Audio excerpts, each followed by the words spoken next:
Salut mes petits crasseux, aujourd'hui c'est crasse cool, alors installez-vous bien, sortez les petits carnets. Aujourd'hui on va parler relations sentimentales selon la crasse. Bon, la première chose que tu dois retenir, c'est qu'une relation sentimentale, c'est un peu comme un buffet pour une cérémonie ou un mariage, avec toute une variété de plats. Et toi là, tu es le cuistot.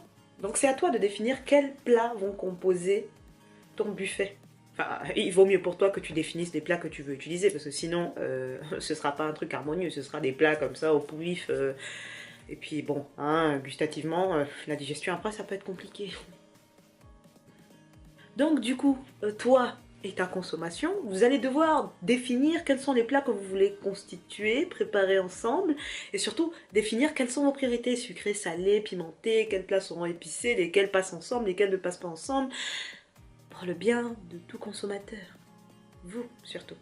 Il faut que ce soit bien varié pour que l'ensemble des personnes présentes au repas puissent être contents. Donc ceux qui aiment le sucré, ceux qui aiment le salé, ceux qui aiment les épices, ceux qui sont végétariens, ceux qui sont végétaliens, etc., etc., ceux qui sont allergiques à la pâte d'arachide, et j'en passe.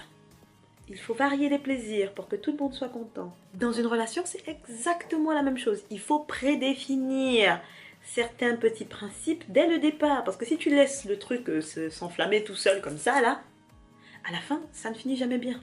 Donc, dès le départ, c'est à toi, donc toi là, oui, toi, de dire quels sont les plats que tu ne veux pas.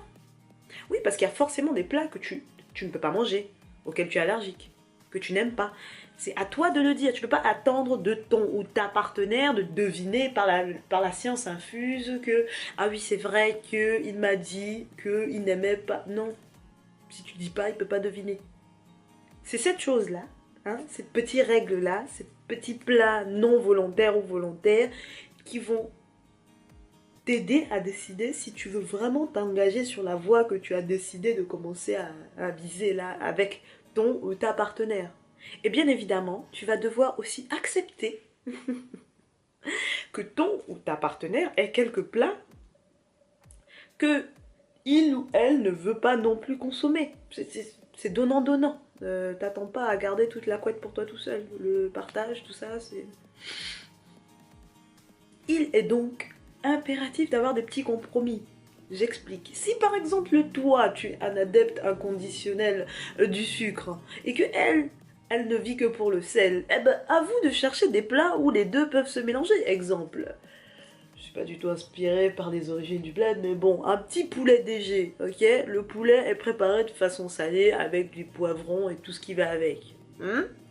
Les bananes plantains qui sont sucrées sont frites, ok?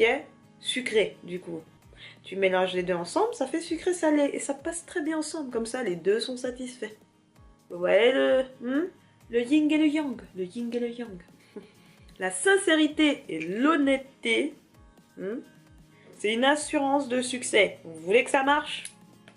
Ces deux trucs-là, il faut les mettre dès le départ. Là. Faut pas laisser le petit nuage fantasmagorique que vous avez au début quand vous venez de vous rencontrer, là, vous faire oublier l'essentiel. Faut être sincère. Tu n'aimes pas un truc, tu le dis. Si par exemple, pour le plat que vous avez décidé de cuisiner ensemble, tu trouves que les oignons qu'elle a choisis ne sont pas de très bonne qualité ou qu'ils sont mal coupés, que tu les voulais en cubes, eh ben tu le dis. Mais par contre, quand elle aussi va venir te dire que la tomate que tu as pris là, elle sentait les épices et qu'elle en voulait une plus fraîche, eh ben il faudra l'écouter aussi. 50-50 mon grand, 50-50. Eh ouais, l'harmonie c'est relou à avoir, mais une fois que tu l'as, t'es bien content. Dernière chose, lorsque les plats sont au feu, c'est pas là que tu te mets à faire dodo, hein, justement là tu ouvres l'œil, tu dois surveiller la cuisson, hein, parce que sinon ça crame, et un plat cramé est perdu, il faut tout reprendre, et en plus prendre une autre marmite, parce que sinon le goût cramé reste dans la marmite. En clair, il ou elle est peut-être à toi, mais à tout instant, tu peux perdre cet avantage. C'est-à-dire, si tu fais ton gars qui considère que ta consommation est à toi et que tu ne la calcules pas en mode « ouais, mais c'est bon, c'est acquis », eh ben sache-le, quelqu'un va venir te le chercher sous le nez, ou alors tu vas faire le moutoukou et elle va te déposer au coin d'une rue. Et c'est toi qui vas pleurer comme un petit vendeur d'épices. Donc, option A, je récapitule. Tu ne prends pas soin du plat, il crame, donc du coup, tu perds ce que tu devais bouffer. Option B, tu ne serais pas ton plat, quelqu'un pique ton assiette et se barre avec. Dans les deux cas, tu as faim à la fin. Tu as faim à la fin. Ça sonne... c'est pas mal, je réutiliserai. J'attends avec impatience vos premiers retours sur cette première leçon crasseuse concernant la vie sentimentale. Enfin bref, comme d'habitude, on est ensemble par le lien capillaire. S'il y a un domaine que vous voulez que j'aborde selon les principes crasseux, n'hésitez pas à me le dire en commentaire, comme ça, prochaine vidéo, j'aurai pas à chercher, tout simplement. Voilà, on est ensemble, que la crasse vous accompagne.